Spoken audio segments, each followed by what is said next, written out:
예수님께서 우리를 지키시는 줄 믿습니다. 한번 옆에 계신 분, 앞에 계신 분 인사하셨으면 좋겠는데요. 잘 오셨습니다. 예수님이 지켜주십니다.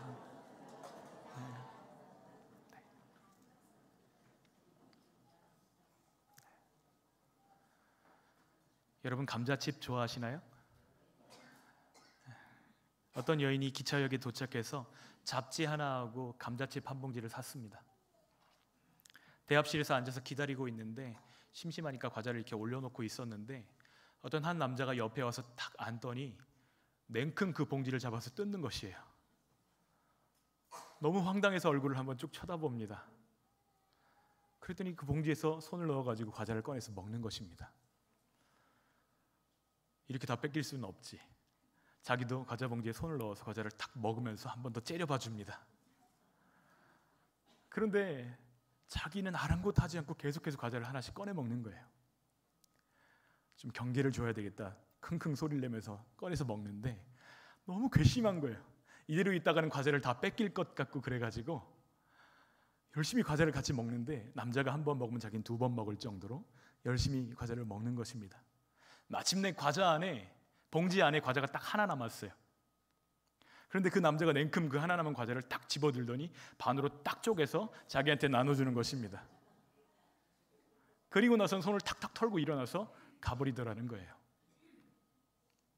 기차를 타려고 하는데 너무 괘씸하고 뭐 이런 사람이 다 있나, 이렇게 뻔뻔한 철면피라고 하잖아요. 이런 사람이 다 있나 생각을 하면서 기차에 타서 휴지를 꺼내려고 가방을 쫙 열었는데 과자가 그대로 들어있는 거예요. 누가 뻔뻔한 사람이죠?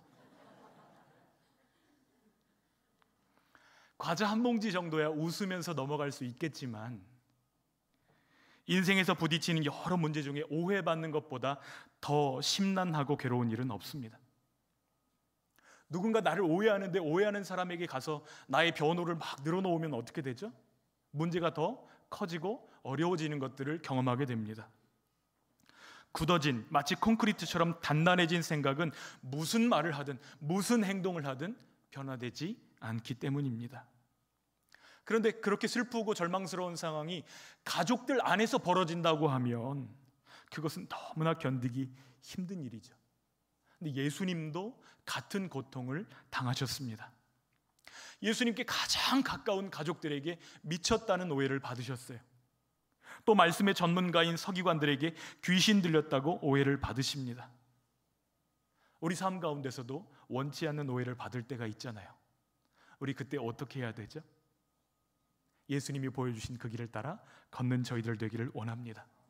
오늘 본문의 말씀은 예수 참 가족의 정체성과 사명으로 살라 이렇게 말씀하고 계세요. 마가는 예수님의 인기가 갈릴리와 그 너머 지역까지 엄청나게 빠른 속도로 확산되고 있음을 보여주면서 본문을 시작합니다. 20절 말씀 함께 읽습니다. 집에 들어가시니 무리가 다시 모임으로 식사할 겨를도 없는지라.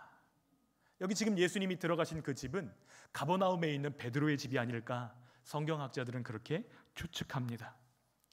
그런데 예수님 보려고 사람들이 몰려드는 것이 낯선 풍경이 아니에요. 이미 예수님을 많은 사람들이 알고 있거든요. 누구든지 예수님을 만나기만 하면 그 문제가 해결되고 누구든지 예수님의 기도 한마디면 귀신이 떠나가는 역사를 보았기 때문에 예수님은 거의 슈퍼스타였습니다. 사람들이 끊임없이 몰려드는 것이죠. 그래서 뭐 할 겨를도 없었다고요? 예수님과 제자들은 조용히 쉬시거나 또 그들을 앉혀놓고 훈련하시거나 심지어는 제때 식사할 겨를도 없으셨습니다. 여러분, 우리가 너무 바쁘면 우리 몸을 돌볼 겨를이 없다 그러잖아요. 그것처럼 예수님과 제자들도 그렇게 바빴던 것입니다. 예수님은 지상에서의 사명을 완수하시기 위해서 다른 필요들은 다 뒤로 미루셨을 것입니다. 어떤 때는 오늘이 마지막인 것처럼 최선을 다해서 사역을 감당하셨을 것입니다. 그런데 이러한 예수님의 행보가 예수님의 가족들을 불안하게 만들기 시작합니다. 21절 말씀 함께 읽겠습니다. 예수의 친족들이 듣고 그를 붙들러 나오니 이는 그가 미쳤다 하밀러라. 요한복음 7장 5절에 보면 지금 예수님의 형제들은 예수님을 아직 믿지 않고 있음을 밝히고 있어요. 믿음 바깥에 있는 것입니다. 물론 나중에는 믿게 되었어요. 물론 나중에는 교회의 지도자들로 헌신하게 됩니다. 그러나 지금 믿지 않는 사람의 눈으로 보았을 때에는 자신을 인자라고 말하고 자신을 메시아라고 말하는 그 예수님의 행동이 미쳤다는 생각 밖에는 달리 표현할 수가 없는 것입니다. 예수님의 가족들과 예수님의 고향 사람들, 그들은 그저 예수님을 목수 요셉의 아들이요 맏형으로만 알았던 것입니다. 때문에 새삼 그분을 하나님과 나의 구세주로 받아들이기가 너무나 힘든 것입니다. 마가는 이것을 다 보여주지는 않고 있어요. 그래서 우리는 마가가 기록한 부분까지만 알 수 있는 것입니다. 우리가 알 수 있는 것이 무엇이죠? 지금 가족들이 예수님을 붙들러 가버나움까지 찾아왔다는 것입니다. 그런데 여기 붙들다라는 단어가 통제하다, 체포하다, 제어하다 이런 뜻을 가지고 있어요. 지금 중대한 수술을 받아야 되는데 진통제가 잘 듣지 않는 가족들을 어떻게 하죠? 침상에 붙들어 매는 것, 이게 붙들다는 뜻입니다. 또 경찰이 출동했는데 흉악한 죄인을 수갑을 채우고 결박하는 것, 이것과 똑같은 단어가 지금 붙들다라는 단어입니다. 이들은 정말로 예수님이 미쳤다고 생각한 거예요. 그도 그럴 것이 예수님이 사회에서 버림받고 소외받은 사람들을 다 모으기 시작하십니다. 그리고 어떻게 하셨죠? 예수님이 종교적이고 문화적인 전통에 도전장을 내미십니다. 또 스스로를 최종의 궁극의 권위자라고 소개하십니다. 사람들이 예수님을 따르는 모양들이 있는데 가진 모든 것을 다 버려두고 예수님을 따르기 시작합니다. 제자들이 무엇을 버렸죠? 배를 버려두고 아버지를 버려두고 예수님을 따르기 시작합니다. 또 그 모든 소유를 팔고 예수님을 따르는 사람들도 있었습니다. 멀찍이서 이 예수님과 예수님을 따르는 사람들을 바라볼 때 무엇처럼 보였을까요? 광신도들처럼 보였을 거예요. 정말 저것들은 미쳤구나 이렇게 보았을 것입니다. 예수님의 가족들도 이제 갈 때까지 갔구나, 예수님을 잡아오지 않으면 이 소유를 멈출 수 없겠다, 이 생각을 하고 지금 찾아온 것입니다. 예수님의 가족들 입장에서 보면 예수님 걱정한다고 그렇게 한 것이에요. 하지만 예수님의 사역의 핵심을 놓치고 있습니다. 지금 이 일을 행하시는 예수님은 누구시죠? 하나님의 아들이시에요. 비슷한 다른 이야기 하나가 생각났습니다. 예루살렘에서 12살짜리 예수님을 잃어버리고 그 부모가 예수님을 잃어버린지도 모르고 집으로 막 돌아오던 길에 예수가 없다는 사실을 발견하고 다시 예루살렘으로 돌아갑니다. 그때 어디서 예수님을 발견하셨죠? 율법 학자들과 예수님이 앉아가지고 도란도란 이야기를 나누고 있는 모습들을 발견하고 네가 어찌하여 여기 이러고 있느냐? 예수님을 책망할 때에 예수님께서 그 부모들에게 이렇게 말씀하십니다. 어찌하여 나를 찾으셨나이까? 내가 아버지의 집에 있어야 될 줄을 알지 못하셨나이까? 지금 예수님이 계시는 곳은 어디예요? 예수님의 아버지의 집이라는 거예요. 하나님의 집에 있는 내가 이상합니까? 이렇게 물으시는 거예요. 그런데 예수님께서 이 말씀을 하실 때 그 부모들이 깨달았을까요? 깨닫지 못했을까요? 전혀 깨닫지 못했다고 기록되어져 있습니다. 육신으로는 예수님을 알았지만 영적으로는 하나님의 아들로는 예수님을 전혀 알지 못했기 때문에 서로 오해를 피할 수가 없었던 것입니다. 여러분, 누가 예수님의 참 가족이죠? 답이 나와 있어요. 예수님을 바로 아는 사람이 예수님의 참 가족입니다. 이제 마가는 렌즈를 예수님의 가족에게서 예루살렘에서 파견된 서기관들에게로 초점을 옮깁니다. 서기관들은 뭐 하는 사람들이라고 말씀드렸죠? 성경을 필사하고 하나님의 말씀을 연구하는 사람들이에요. 그러니까 율법의 전문가들입니다. 오늘날로 말하면 신학교 교수님 같은 존재가 바로 서기관들입니다. 1세기 이스라엘에서 서기관들이 했던 일은 오늘날 변호사와 성경학자의 중간쯤 되는 역할들을 감당했는데 관습과 종교에 능통하니까 사람들의 재판도 그리고 판단도 맡아서 감당을 해준 것이에요. 백성들의 존경을 받았고 큰 영향력을 행사했습니다. 바로 그런 서기관들이 예수가 어떤 존재인가를 조사하기 위해서 파견을 받아서 예루살렘에서 저 멀리 갈릴리 지역까지, 거리로 보면 한 190km 정도 떨어져 있는 곳입니다. 이곳까지 찾아온 것입니다. 그런데 이 서기관들이 조사하는 임무를 띠고 왔음에도 불구하고 예수님의 사역을 직접 보기도 전에 예수가 귀신의 왕인 바알세불을 힘입어서 귀신을 쫓아낸다고 비난합니다. 그들 마음속에는 예수가 주술을 사용했을 것이라고 추측했던 것 같아요. 근데 주술을 쓰는 것은 율법이 금한 행동입니다. 우리 함께 22절 말씀 함께 읽겠습니다. 예루살렘에서 내려온 서기관들은 그가 바알세불이 집혔다 하며 또 귀신의 왕을 힘입어 귀신을 쫓아낸다 하니, 그들은 지금 자신들을 파송해준 공회, 예루살렘에서 파송받았으니까 사내들인 공회에 파송을 받아서 왔겠죠. 그들 종교적인 권위로 예수는 귀신 들렸다 이렇게 정죄합니다. 그런데 흥미롭게도 그들이 예수님 앞에서 직접 얘기한 것이 아니고 사람들 앞에서 여론에다 대고 예수는 귀신 들렸다 이렇게 떠들어댄 거예요. 추측성 기사로 예수님을 궁지로 모는 것입니다. 여기 지금 예수가 바알세불을 힘입었다 이야기하는데, 바알세불은 블레셋의 신입니다. 바알은 주인이란 뜻이고요, 세불은 높은 곳에 이런 뜻을 가지고 있습니다. 두 단어를 합치면 무슨 뜻이죠? 높은 곳에 주인 이런 뜻이 돼요. 그러니까 귀신의 왕, 사탄 이런 뜻을 가지게 됩니다. 두 단어를 합쳐가지고 예수님께 그 단어를 사용하고 있는 거예요. 근데 이 바알세불이란 주로 블레셋의 에그론 지역에서 숭배되었던 우상인데요, 구약 성경 보면 이스라엘 왕 아하시아가 난간에 쓰러져서 몸이 병들었을 때에 에그론 사자에게 보내서 묻는 장면이 나옵니다. 에그론의 신 바알세불에게 이 병이 낫겠나 물어보라는 거예요. 이스라엘에 누가 계시죠? 하나님이 계시는데 하나님께 묻지 않고 에그론의 바알세불에게 물어보라는 것입니다. 그때에 사자들을 보낼 때 사자들 앞을 가로막은 사람이 있습니다. 바로 엘리야입니다. 하나님의 선지자 엘리야가 그들을 가로막고 돌려보냅니다. 이 일로 인해서 아하시아는 하나님을 인정하지 않았기 때문에 치유받지 못하고 병으로 사망하게 됩니다. 이것이 열왕기하 1장의 내용입니다. 서기관들이 지금 이 바알세불의 이름을 가져다가 예수님이 바알세불을 힘입어 병을 고친다 이렇게 말하면서 결국 하나님이 아닌 바알세불의 힘입는 예수는 누구처럼 될 거라는 거예요? 아하시아 왕처럼 될 거라고 비난하는 것입니다. 그러나 예수님은 그들의 공격을 두려워할까요? 두려워하지 않습니다. 그들을 부르시는 거예요. 이리 와. 존말로 할 때 이리 와. 그리고는 아주 짧은 비유로 서기관들의 주장을 반박하십니다. 23절로 26절 말씀 함께 읽겠습니다. 예수께서 그들을 불러다가 비유로 말씀하시되 사탄이 어찌 사탄을 쫓아낼 수 있느냐? 또 만일 나라가 스스로 분쟁하면 그 나라가 설 수 없고, 만일 집이 스스로 분쟁하면 그 집이 설 수 없고, 만일 사탄이 자기를 거슬러 일어나 분쟁하면 설 수 없고 망하느니라. 예수님이 지금 두 개의 질문을 던지십니다. 나라가 분쟁하면 설 수 있겠느냐? 집안이 분쟁하면 설 수 있겠느냐? 지난 주간에 참 속상한 뉴스가 있었습니다. 우리나라 축구 대표팀이 4강까지 올라갔는데 경기에 졌어요.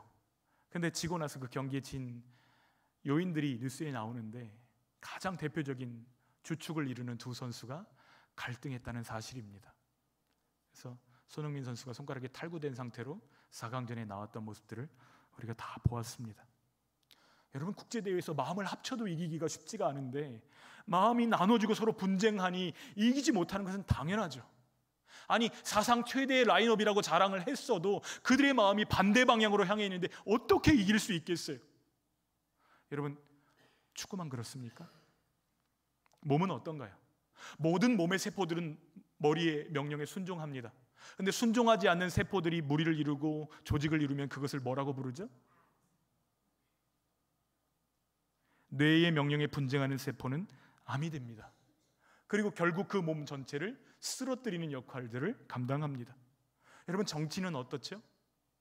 여야가 서로 견제하면서 합의점을 찾아가지만 어떤 부분에 있어서는 반드시 힘을 합쳐야 되는 부분들이 있습니다.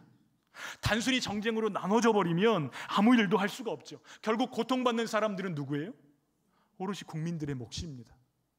가정은 어떤가요? 엄마 아빠가 매일 싸웁니다. 매일 싸워요. 집안 분위기가 말이 아닙니다. 오늘 아니 내일 당장 나아가서 법원에서 이혼 도장 찍읍시다 이러고 있으면 아이들이 시험 기간을 맞았을 때 공부할 수 있을까요?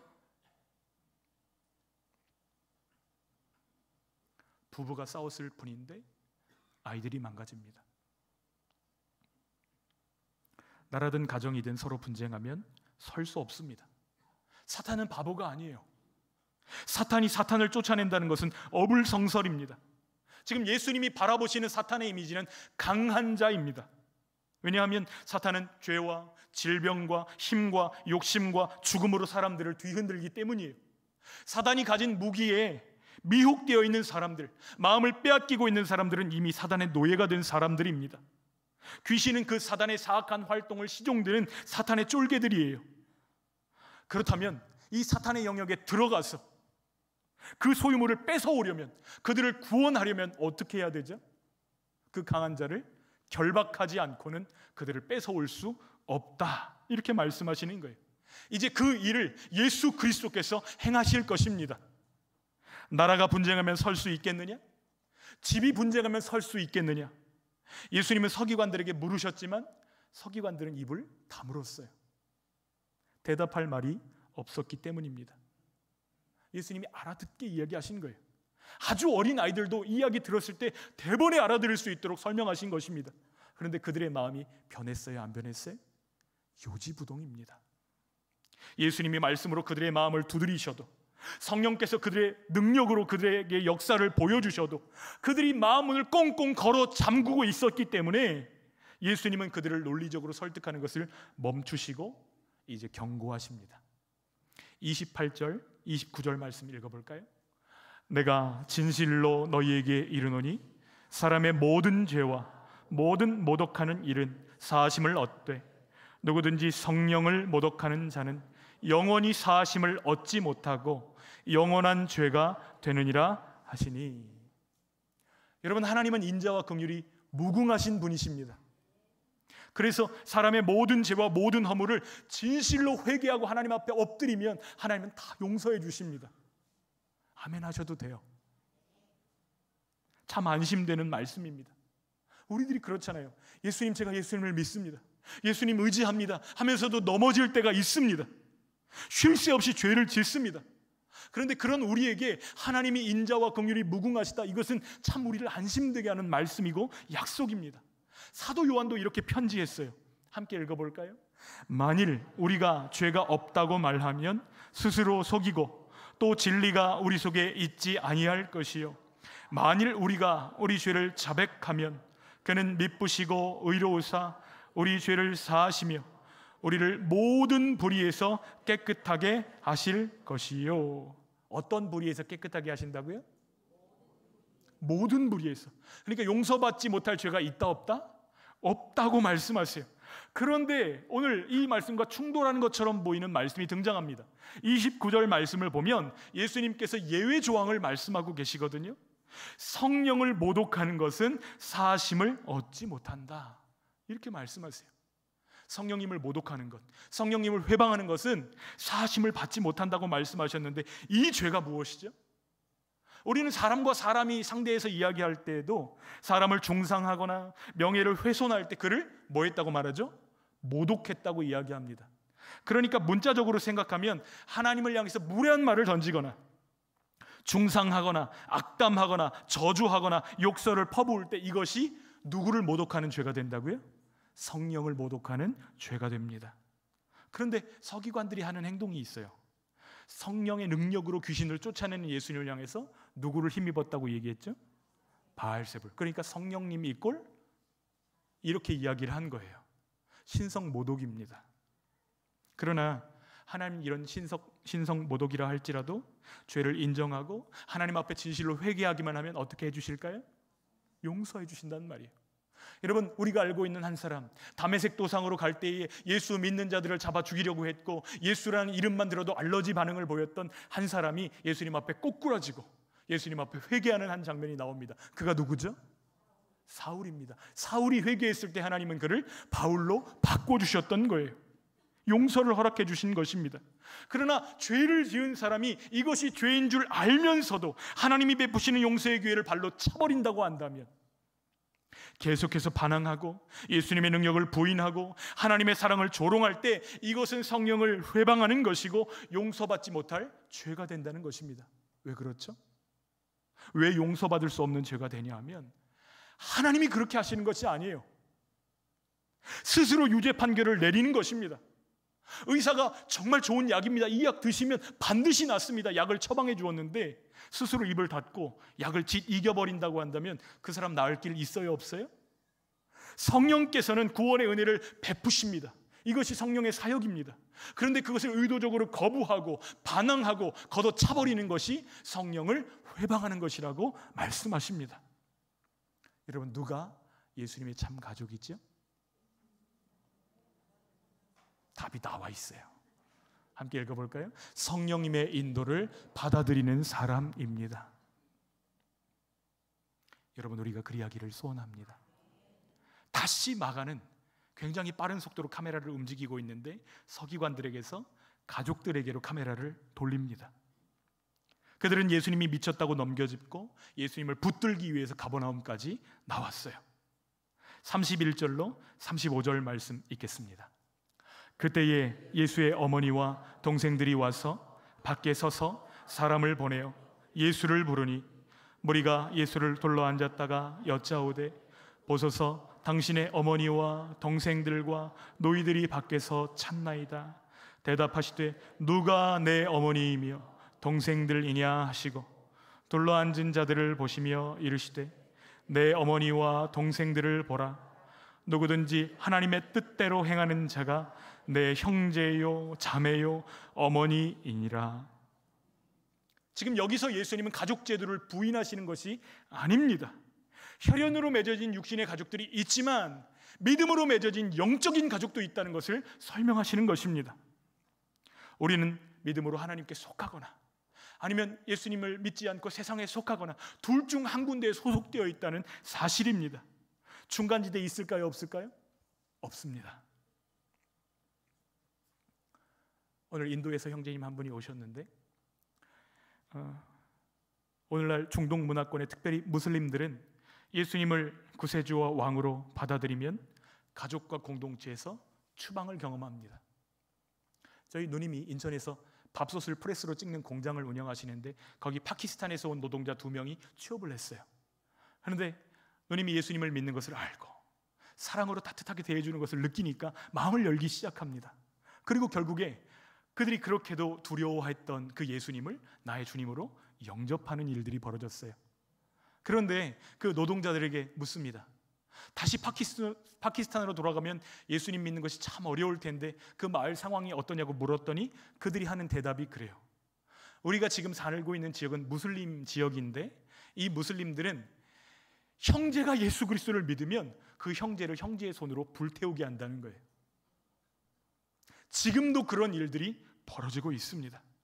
그런데 그것을 알면서도 내가 하나님께 속하겠습니다, 내가 예수님을 믿겠습니다, 예수님을 나의 구주로 모시겠습니다, 이렇게 결정하는 것은 인간적인 결단으로 될 수 있을까요? 불가능한 일입니다. 성령의 역사로만 사람이 거듭나는 것입니다. 예수님은 자신을 둘러싸고 있는 사람들을 바라보십니다. 그들은 예수님을 따르기 위해서 모든 것을 다 버렸습니다. 예수님은 그들을 진정한 가족으로 여기십니다. 그리고 이 지점에서 누가 예수님의 참 가족인지를 식별할 수 있는 아주 분명한 기준을 알려주십니다. 35절 말씀 다시 한번 읽겠습니다. 누구든지 하나님의 뜻대로 행하는 자가 내 형제요 자매요 어머니이니라. 누가 예수님의 참 가족입니까? 하나님의 뜻대로 행하는 사람이 참 가족입니다. 그러니까 믿음은 예수님과 우리를 연결하는 거예요. 믿음은 우리와 우리 형제 자매들 사이를 연결합니다. 한 가족으로 묶어놓는 거예요. 어떻게 이 일이 가능하죠? 같은 하나님을 모시고 같은 하나님을 아버지로 모시고 같은 하나님을 바라보며 순종하기 때문입니다. 어제는 결혼식이 있었는데 우리 원로 목사님께서 이렇게 주례하시더라고요. 같은 곳을 바라보는 사람이 뷰라고요. 뷰가 뭔지 아세요? 부부를 한 글자로 쓰면 뷰가 됩니다. 함께 예수님 바라보는 사람이 가족인 줄 믿습니다. 예수 참 가족의 특징은 순종입니다. 그런데 이 순종은 눈에 보입니다. 활동적입니다. 의지적입니다. 확실히 나타납니다. 내가 예수님께 속했다는 것을 굳이 말로 하지 않아도 뭐 하면 알 수 있을까요? 순종하면 알 수 있는 것이에요. 말씀을 정리하고자 합니다. 누가 예수님의 참 가족입니까? 예수님을 바로 아는 사람입니다. 성령님의 인도를 받아들이는 사람입니다. 하나님의 뜻대로 행하는 사람입니다. 그들이 예수님의 참 가족인 거예요. 근데 우리 가운데는 믿지 않는 가족들, 믿지 않는 친구들 틈바구니에서 믿음을 지키고 계시는 형제들이 참 많습니다. 어렵죠. 예수님이 받으셨던 오해들을 그 한 몸에 다 지금 받고 계시죠. 그것이 얼마나 어려운 것인지 여러분들의 눈물을 통해서 그것을 보게 됩니다. 서로 다른 방향으로 지금 막 당기고 있는 거예요. 하나님의 가족들은 믿음을 향해서 나오라고 땡기고 있지만 육신의 가족들은 도리어 우리를 걱정한답시고 반대 방향으로 우리를 잡아 땡깁니다. 그 압박과 긴장감이 대단합니다. 그러나 우리는 예수님 안에서 다시 태어났고 어떤 때는 피를 나눈 형제들보다 믿음의 형제 자매들이 더 가깝고 더 친밀하고 더 따뜻하게 느껴질 때가 있잖아요. 근데 그렇다고 해서 예수를 따른다고 해서 육신의 가족들을 등지고 버리고 관계를 끊을 수 있습니까? 그럴 수 없다는 것이죠. 부모를 공경하고 친구와 가족들을 기쁘게 한다는 이유로 예수님께 불순종할 수도 없고 이 가운데서 굉장히 어렵습니다. 이런 문제를 어떻게 해결할 수 있죠? 우리 가장 가까운 사람들이 우리를 향해서 오해를 쏟아놓을 때 이 문제를 어떻게 극복할 수 있는지 세 가지 방법을 잠깐 알려드릴게요. 첫 번째, 직시하십시오.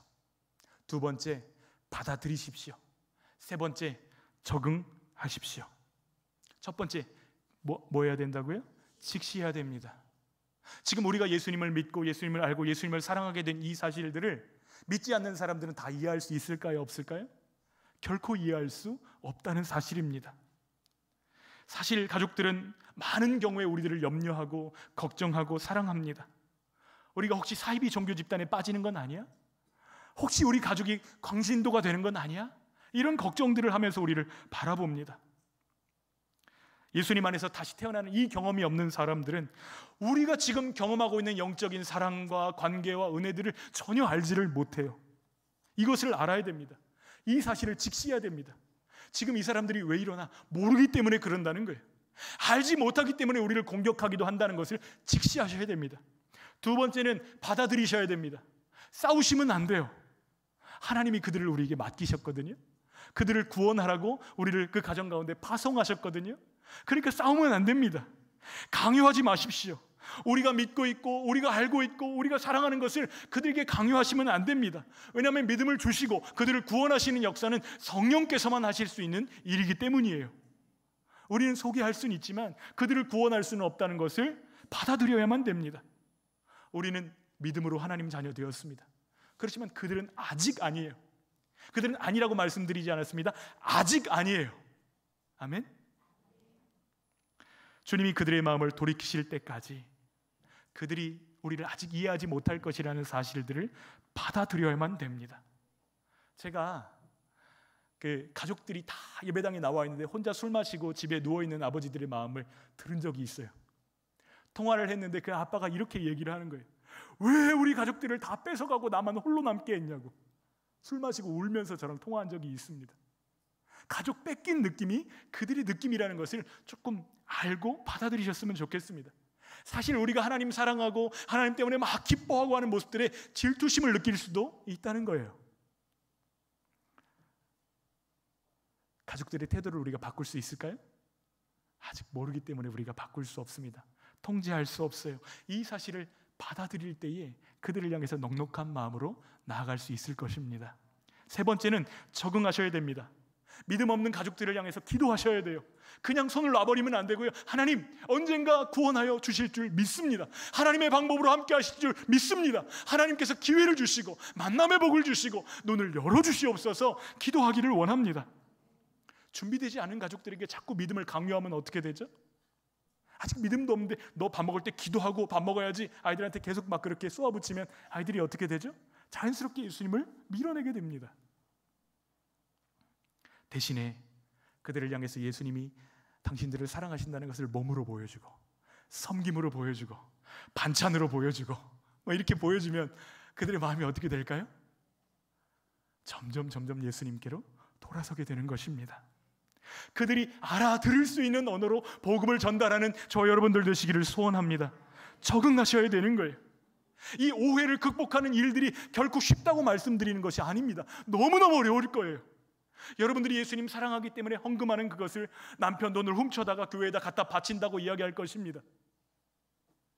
그러나 이것은 우리가 평생토록 감당해야 될 내면의 줄다리기입니다. 줄을 놓지 않으시기를 부탁드립니다. 이 현실을 직시하고 받아들이며 적응하기 위해 기도할 때에 하나님이 능력을 부어주실 줄 믿습니다. 어떻게 풀어야 되나? 어떻게 이 오해를 해결해야 되나? 답답할 때 기도하면 하나님께서 하나씩 우리에게 지혜를 부어주시면서 우리를 인도하실 뿐만 아니라 그들의 마음을 돌이켜주실 것입니다. 우리가 믿지 않는 가족들과 친구들을 포기하지 않으며 그들을 예수님께 이끌려면 예수님의 도우심이 반드시 필요합니다.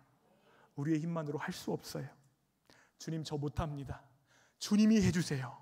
이렇게 주님께 맡기면서 주님의 능력과 지혜를 공급받으시는 저와 여러분들 되시기를 축복합니다. 예수님이 함께 하십니다. 우리 이 시간 기대라는 찬양을 부를 텐데요, 우리를 하늘 가족으로 불러주신 그 은혜를 감사하며 주님이 우리에게 향하신 그 기대를 놓지 않고 주님 달려가겠습니다.